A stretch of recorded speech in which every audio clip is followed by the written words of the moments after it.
My wife and her family blew up at me because I refused to let them name our son after her late brother. He was a loser who ruined the lives of everyone around him. Trigger warning: child abandonment, verbal abuse, mentions of abuse and addiction, infidelity. My wife, 26F, and I, 28M, have been together for 10 years, and married for 4 of those. My wife is pregnant with our first child, a boy, and she is due in early July. Now onto the issue that has arisen. My wife wants to name our son after her brother, who passed away a little over a year ago.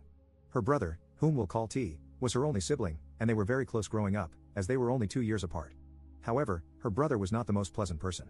He was a substance addict starting from age 14 to 15, he stole from everyone around him including myself and my wife, he was abusive to all of his partners and his child, and he served several years behind bars. T was also abusive to my wife and her parents. He had a stay-away order from our home because he broke in while we were away and stole our TV, my wife's jewelry box, and one of my GNS. T passed away last year in April from a substance overdose, and it deeply affected my wife. It was her first major loss she has suffered, and she still attends therapy to help cope. When we found out we were having a boy, she immediately wanted the name to be T's name. I heavily disagreed, and I have offered many replacements, other family names like her father or grandfather's, but she will not budge. She wants our son to have the exact same name as her brother, first and middle. She has even gone as far as to say that if we name him something else, she will have it changed, or only call him by T. My final straw was when my wife ordered a blanket with T's name sewn into it for our son. I blew up and told her I was not naming our child after a substance addict who took advantage of everyone around him. My wife blew up at me, she screamed at me to leave, threatened to call the police if I didn't, and called me a piece of crap for talking about her late brother like he was trash. I did leave. I told her I would attempt to speak to her again about this once we had both calmed down, and I apologized for speaking about T in a negative way. I'm getting calls nonstop from her family, calling me names for speaking about T and not wanting to honor him by naming our son after him. My family is on my side, her family is on her side, and my friends are split on the matter. So, am I a massive jerk for not wanting this name for our child? Update 1. Hello, internet humans. Not sure if any of you remember my first post a few months back, but I just logged on and saw I had a few messages, so I figured I would post an update. So, if you recall from my first post, my wife and I were expecting a baby boy in early July, and our conflict was occurring over my wife wanting to name our son after her late brother. We got into a huge fight, some names were called, and threats were made, which led me to this subreddit to ask for advice and opinions from internet strangers. Well, a week after the post, I sat down with my wife, and we had a very long and difficult conversation. She broke down and admitted she was struggling more than she let on with the loss of her brother, and she told me she felt uncomfortable talking to me about it due to my feelings towards him and how he lived his life. I was devastated, to say the least. I have never felt like such a horrible partner. I was selfish, I failed to see him as anything more than his mistakes, and I failed to support my wife through his passing. It was a long talk with lots of tears, and we both agreed to be more open in the future and less judgmental. We started attending therapy together less than 2 weeks after that, and we have been going ever since once a week. It was rough at first, but it has helped tremendously in dealing with the bumps in the road of marriage. As for our son, we came to an agreement on a name after lots of long discussions, a first name we both adored and her brother's middle name, just spelled differently. It was a good compromise for both of us, and it was my son's own name that no one before him had carried. We were both happy. Then, on July 3, 2022, my wife delivered a beautiful, healthy baby girl. To say that we were shocked would be an understatement. My daughter came home the next day, and since then I have still been in awe of how we created something so perfect. We didn't figure out a name until she was a week old, but I am happy to share that Eleanor Shea is what we came up with. We are still adjusting to life with an infant, but so far it has been nothing short of amazing. Thank you for your past advice, internet friends and strangers. Update 2. Op posting in r/infidelity 1 year after the last update. I'm just here to vent my frustrations and scream into the void about my current situation. I can't talk to anyone in my personal life about this. My wife is cheating on me, she has been for the past 2 months. I just don't understand. I don't even know where to start to begin to understand. We have a beautiful home, stable careers, we're not financially struggling, no substance abuse, and we attend therapy together. Our daughter is healthy, perfect. Our 6-year wedding anniversary is 3 months from tomorrow. We've been together for 11 years. I have spent the last 2 days examining everything about us under a microscope, trying to find when it went wrong. Where did I go wrong? When did she become unhappy? When did this life, our life, become unsatisfactory for her? For her to step outside of our marriage with some random guy she met on Facebook? For her to throw our family away? I just don't understand. I found out on Monday, completely by chance. My daughter's tablet was out of charge, so I grabbed my wife's iPad so she could watch her nighttime videos and go to sleep. My wife isn't home right now, she's on a trip and won't be back for another 4 days.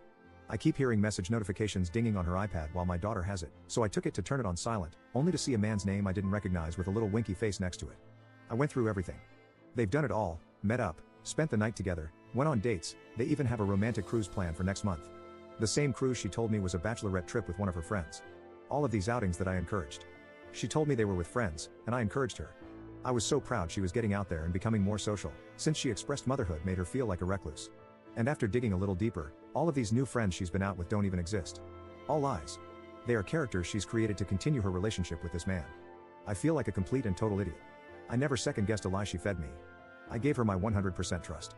We've been doing couples therapy for a year, we communicate, we go on dates, we give each other gifts, our bedroom life was great. I never, not even for a second, would have suspected this. I don't know how to confront her with this. I don't want this. I don't want to split up our home. But I know that this isn't something therapy can fix. I know myself well enough to know I'll never be able to trust her again. Do I just let go? Let her go be with this man who clearly makes her happier than I can? My entire existence is intertwined with her. How do I even begin to untangle that and separate? I have 4 more days to sit and overthink this. I genuinely don't know what to do. Update 3. I posted here almost a month ago, venting my frustrations about discovering my wife's affair, and I received a magnitude of comments and messages filled with advice and kind words. For that, I thank everyone who took the time to comment or write to me, and I'm sorry for anyone who related to my situation. I'm here with somewhat of an update, but mostly more venting. My life is upside down, and it feels good to get it all out somewhere. After making my post, I took the advice of everyone and gathered up all evidence and contacted lawyers in my area. I found a really great one and went ahead and started on divorce papers before my wife got home. I also got tested for any STIs and told my parents and best friend about the situation. I took my daughter to my parents so I could have the alone time to mentally prepare myself to face my wife with this discovery. I rage cleaned a lot and cried a lot those last 2 days before she got back. I packed some of her stuff, but then unpacked it and cried more. I had planned to lay out all the screenshots along with divorce papers on our dining room table and just sit and wait for her, but I didn't get the chance to do that. She was supposed to get home later in the afternoon on Sunday, but she ended up getting back around 6:30 that morning. She didn't call or text in hopes of surprising me. I was up drinking coffee, and, you guessed it, crying, when she walked into the house. I didn't greet her, I just went and got the folders of evidence and divorce papers and gave them to her. I don't remember anything she said that day, but I just said I knew, I wanted a divorce, and I would keep the house as it was in my name solely. It hurt a lot. I wanted to hug her, but also scream at her. There were lots of tears from her and lots of yelling at me. I didn't say anything. I told her we could discuss it at length with lawyers present once she accepted the situation and calmed down. I think someone called it gray wall in the comments of my last post. Not entirely sure, but I tried my best to do that and not show emotion or argue with her. It was really hard, the hardest thing I hope I'll ever have to do. She betrayed me, but I still felt awful making her cry. She left that day with some clothes and personal belongings and went to her parents' place, and my parents and best friend came to stay with me and my daughter. I had my lawyer arrange a meeting between us to discuss custody, belongings, money, and everything else that following Tuesday. Well, Monday I got a call from my clinic to come in to review results of STI tests, and as it turns out, her parting gift to me is HSV 2. I cannot describe in words how angry, sad, and shattered I am. I'm still accepting it, I don't think I have yet, but I'm working on it. I know it's common, very common, and it's not going to unalive me, but it doesn't make it blow any less. I joined a support group on Facebook, those people are great. Going into Tuesday with that knowledge was awful. I felt so much shame bringing that up in front of not only her but both of our lawyers. I knew if I tried to discuss it with her privately, it wouldn't go well, not with the amount of anger and sadness I had in my system. She never apologized, she was a different person that day. I felt like I was looking into the eyes of a complete stranger, no emotion whatsoever. Divorce-wise, everything is cut and dry. We separated finances, the house is mine, we are just waiting the 90 days for it to finalize. There were no objections on her end but one, she wants to terminate her parental rights over our daughter. She doesn't want her anymore. Our daughter, our baby. I was f***ing blindsided. I'm still blindsided. My daughter is 1, but she loves her mama. Mama was her first word. She's only 1. It's been 3 weeks, and the pain I have felt, the pain for my daughter, for my family, has been indescribable. I don't know who she is anymore. I don't know what changed or when it changed, but it terrifies me. I feel like my entire life was pulled out from under me. I haven't talked to her, per lawyer's advice and my own fear of what I would say. She hasn't seen our daughter, she told me that day she didn't want to. She didn't want any pictures from our home, any memories. Just her clothes and electronics. I don't understand any of it, and I don't think I ever will. We have to go to court for her petition to terminate rights, and I don't want to look at her. I just can't accept this as reality right now, not after everything. I'm trying as hard as I possibly can to keep a positive outlook on everything and be strong for my family and my baby, but this has been so hard. I hope a year from now I can look back and say I survived that, but right now it feels impossible to even see next week.